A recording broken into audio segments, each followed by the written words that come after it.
Hey guys, Jim Bounds at Motorhome Rehab Ranch, and we are now in episode, I think, 5 of basic stuff. And I got your message, said, look, you didn't finish that interior. Why don't we get into that? Well, I agree with you. And it's to the point, there's so many things that we want to talk about. And, how do I get them all in? How do I get them all done? Is the big problem. Um, I'm now making more videos. They tell me, slow down, you're going to burn yourself out. I don't want to do that. But at the same time, I want to get all this information out to you, okay? So let's do this today. I'm going to give it half of the video is going to be about where this episode 5 of what to know. And the other part, I'm going to show you a little bit here because as you see, I'm in my coach now, finishing up the interior set of videos. There was a question, why don't you finish those? Well, I'm doing that now too, all right? Last time we talked, it was about air ride system. If your air ride system, if the guy says, oh, it works perfect, all right, let's do this. Let's cycle it. Here's what you want to do. Turn the coach on, fire the engine up, let it sit there and idle. If it starts to leak or smells funny, that's fine too. But we're checking the air ride system. So fire the coach up, compressor should come on. Take the controls. If it's a electro level system, the 3 switches. Take the middle switch will be in hold. The outer switches will be in lower. And you'll hear it go down, all the way down. Okay? All right. It's all the way down. Take the side switches and put it in the middle. And for you guys that have 2 knobs, power level system, 73, 4, 5, and early 76, you would have put them in the lower position. Both knobs, left and right, put them in the lower position. And as soon as it let all the air out, put it in the auto position. And you guys with electro level, the left and the right one will be in the off or center position, and then the middle one will be on auto or travel. Okay. What should happen is the coach should come up to the predetermined ride height. Okay, we talked about that. You measure it on your waist. And it should go to that ride height, and the compressor should shut off. It should the regulator should bring it up to the original 120. We run it to 145. Runs up, and it should shut off. If it does that, cool. The guys with electro level put it in hold in the middle, or hold, or hold. Basically, think of the middle one off or on for travel, and then the side ones. Put the left and the right in raise. Your compressor should come on and it should go up and count 30 seconds. 1 elephant, 2 elephant, 3 elephant, 30 elephants. You guys with power level, flip it to raise, count to 30 seconds, then flip it to off or a power level. The electro level, the left and right, turn it to off. And what should happen, it should stop going up. It should have gone up for 30 seconds. It stopped, and then the compressor should shut down again. All right. Now remember, we're cycling. So now you put it in auto. The power level guys, turn your knobs to auto or travel. And you electro level guys, push your middle one to travel. The left and the right will be in the off position, and the center one will be in travel. It should go back down to your predetermined ride height. If your air ride system will do all of that, and the engine will run long enough to have it do that, about 15, 20 minutes, okay, I'd go with that. I would still be sure that you have a shutoff valve. Okay. Next thing that we want to talk about is the fuel system. Okay, when I say the fuel system, you've got 2 25-gallon metal fuel tanks. Okay, Now, ethanol and metal don't like each other. Ethanol is alcohol and water. Well, that mixture, that ethanol mixture of fuel, tends to rust out steel fuel tanks. And if you look at old vintage cars and stuff, they have reproductions of fuel tanks, plastic fuel tanks, 57 Chevys and Mustangs and all that kind of stuff, because they too had metal tanks at the day, and they too would get all rusty. That's our biggest problem with our fuel system. So you go out and you buy a Coach, been sitting for 8 years. The fuel is garbage. It's no good at all. Okay. I would not run the fuel tanks. Now, if you have to, drain all the gas out, and then use one of these. Okay? Now think about this a minute.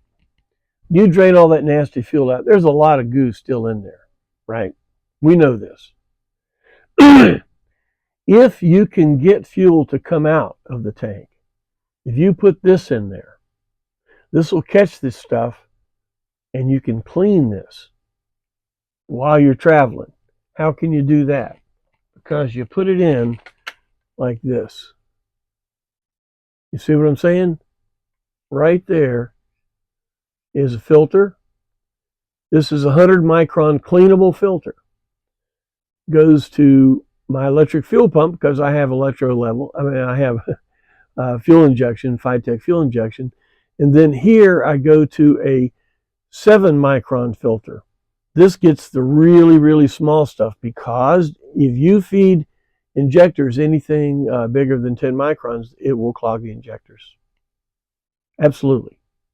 Okay, so when you do put a fuel injection system, be sure this is a Wix number 33689. Nice big metal filter, you can see there. At least, if you're going to have fuel injection, at least have that, or check with the company that builds your fuel system, and they will have a 10 micron filter, okay, because it is just critically important. In the meantime, you've got an unknown fuel. If you can go underneath the Coach and connect this filter in the fuel line after the AB solenoids and all that stuff, because we're not trying to restore this thing. All we're trying to do is to get home with it. So if you can get this in the fuel line under the Coach in an area that you can reach it. Like I said, in mine, I mounted it on the outside of the frame rail. I ran a fuel line through the frame rail, yes, through the frame, to the outside, and I put this where I can lay on the side of the road, okay, with trucks going by, and I can change this, because this is where all the garbage, 100 microns and bigger, is going to fill this up. How do I know this works? Because a lot of you guys are tired of hearing this, but I did a trip to Utah. I had this cleaned, this actual filter, I cleaned it every 40 miles. Because it got up to 100 miles the last 2, I think. But there was so much garbage in my tank. This saved me. I had fuel injection. I made it the whole way with that 33689 7 micron Wix filter, and this to keep the boulders out, that to keep the sand and the silt bigger than 10 microns from my injectors. With your fuel system, if the guy says, oh yeah, it's fine, no problem, how long has it been sitting? Well, the last time I took a trip, it was about 6 months ago. See, that's the problem. Okay? That's why you need to go get one of these and find a way, even if it's, you loop it, and loop it onto the outside or something, just to get this where you can get to it, or put it where it's inside the frame, but you can reach underneath there and pull it down, maybe. Because this will help you get home. I did not do this on the last one with Mel's Move, because it was a club guy, and the guy did know what to do. We did have the Wix 330-48 carburetor filter. We were running a carburetor.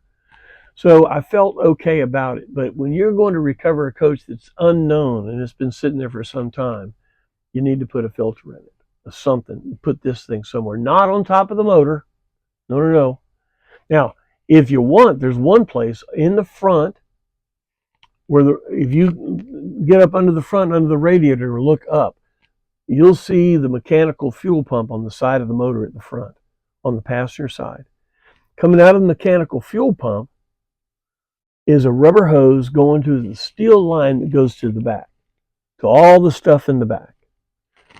You could put this up there, have a loop and put this in it right there. That'll stop it, at least from getting to the carburetor. So that might be a way to do it too. Real simple and real quick.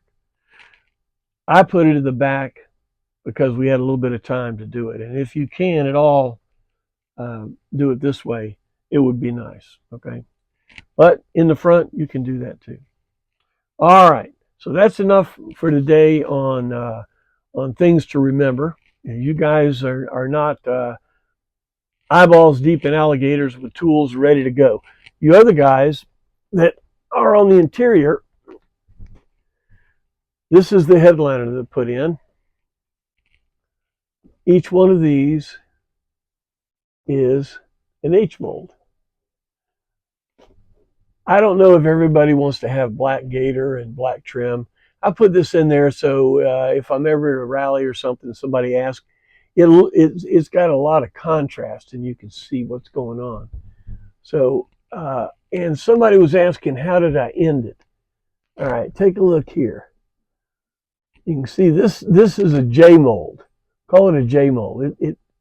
I'll show you the piece profile of it. It cuts over, it comes back in. It does not be an H. It's like, call it a half the H. My headliner came to here. I brought it all the way into the recess. Right here is a difficult situation because it's hard to push up. What I'm going to end up doing right here is I'm going to end up getting a jack and a bar and pushing up to bend this in place. It bent a little bit by hand, but it needs to bend a little further to get that little gap right there out of it. But you can see that's how it ended right there. All right. I've got the trim pieces to go around this. And then where this worked out, again, black trim. It was white. Black trim, matched this, brought it through here. All right. So this is a sectioned headliner. Each section is held in by an H mold. Bang, bang, bang, bang, bang. Now over here in the kitchen, these were 5 foot panels, and our kitchen happened to be 5 feet. So I ran these this way, but underneath here is the section headliner because it gave it the proper shape. If you look down there, you can see what I mean. It's got a nice shape to it.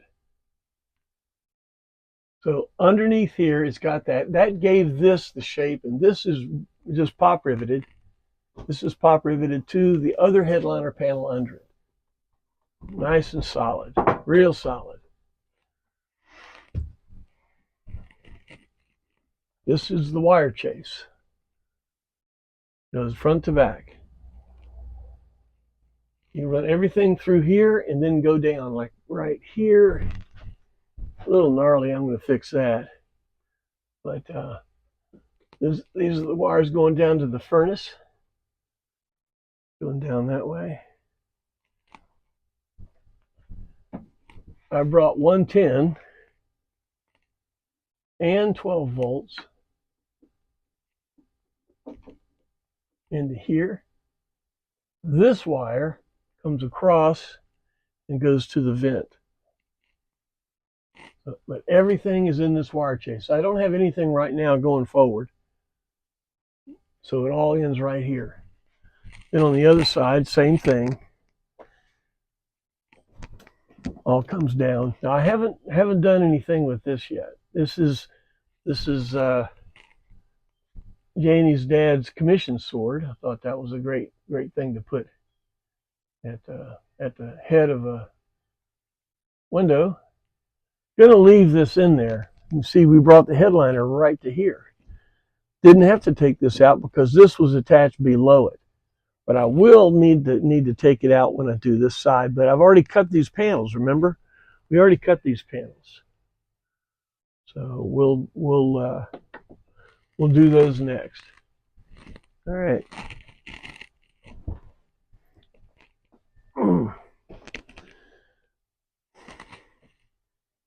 So that's what's happening in here. Been talking with Ricky. He's going to be coming over soon, and we're going to be texture coating with bedliner the galley overhead cabinet. I had a couple of people ask, what about the forward cabinets in here? Well, I'm not looking at this thing to see how much storage I can get in the coach. But if you are, the forward cabinets are fine. But it does block a little bit of the window. Okay. Now the Coachman series, the Royales and Birchhavens, the cabinets did not come down as far. So when you've got all this apart, you may want to decide, can I live with less? Maybe I can take these cabinets and not put them back, because the front of this coach with no cabinets feels very, very big. Even if you put one cabinet up, it still feels very big to be able to have a full window come all the way up. Okay? So when you're doing your interior, your headliner, your side walls and the overhead cabinets, think about it. Sometimes more isn't better. I had one cabinet, one side, and it was very, very open. I really liked it. Originally, this coach had a bunk. They took the bunk out and put a scissors. But it was very, very open with this cabinet missing. So I took this cabinet out and made it very nice in here. So think about that. All right, next we're going to be going into the kitchen over here. We're going to go into the galley here.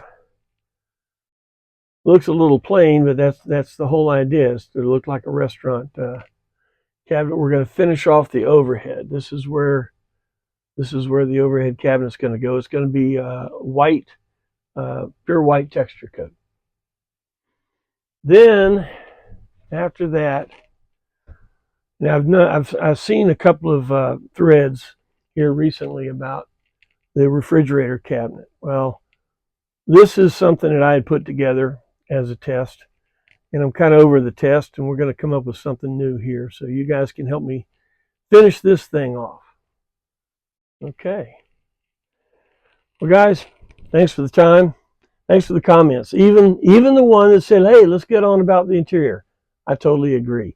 And for you guys that are looking to drive your coach home, one of the main ingredients in this, understand that you can't be alone with these things. And the whole reason for Motorhome Rehab Ranch, it sounds a little silly, but the whole reason for this is that I can come with you. Okay? I can be on the phone. We can put it together, and you're not out there on that thin limb. One of the things that I saw that was really needed for you guys that are buying these things, and I'm very excited that they're being rediscovered. We used to call them the cheapest toy in the box, and they still are. Still, there's expense, but if you've got the mechanical ability, and you have people that can, and you have the determination to do it, this is a great way. Oh, so I got a post I gotta answer. Guys, thanks a lot. Thanks for your support. If this is good, I'm going to list this one both in the interior and in the basic 12 volts. So there'll be pictures below. See you next time.